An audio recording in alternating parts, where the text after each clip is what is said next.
పరంగా చూసుకుంటే మనం 1 అవర్ చార్ట్ చూస్తున్నాం మనము.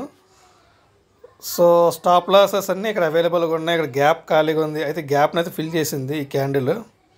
ఓకే, అండ్ మరో ఇంట్రాడే పరంగా మనం 15 మినిట్స్ చూసుకున్నా అప్ సైడ్ స్టాప్ లాసెస్ చాలా అవైలబుల్గా ఉన్నాయన్నమాట. ఇక్కడ ఇక్కడ ఈ గ్యాప్లోని ఇక్కడ ఇవన్నీ స్టాప్ లాసెస్ అవైలబుల్ ఉన్నాయి.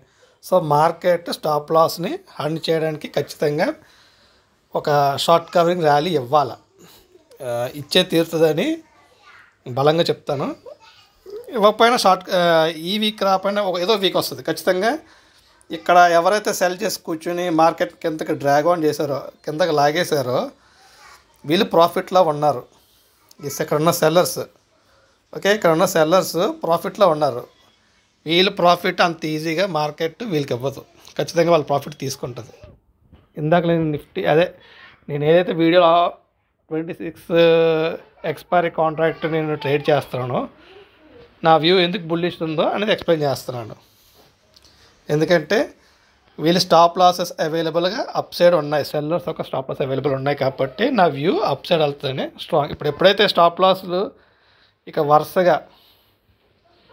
వరుసగా ఒక గ్రీన్ క్యాండిల్స్ వేసుకొని ఇలా వెళ్ళినప్పుడు ఇక్కడున్న సెల్లర్స్ అందరూ ఎలిమినేట్ అయిపోతారు.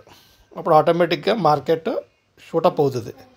అలాగే మార్కెట్ సూపర్ ఫాస్ట్గా వెళ్ళిపోదు, బట్ వీళ్ళు స్టాప్ లాస్ అన్ చేయడం కంటే పైకి వెళ్తాయి. నేను అప్ సైడ్ వెళ్ళిందంటే నాకు ప్రాఫిట్ వస్తుంది. సో ఆ వ్యూతో నేను ట్రేడ్ ప్లాన్ చేస్తున్నాను అనమాట. సో స్టే ట్యూన్ అండి, చూద్దాం ఏమవుద్ది ఏంటనేది. సో వీడియోస్ అన్నీ చూడండి, అప్పుడు అర్థమవుద్ది. ఒక్కొక్క వీడియో చూస్తే మీకు అర్థం కాదు.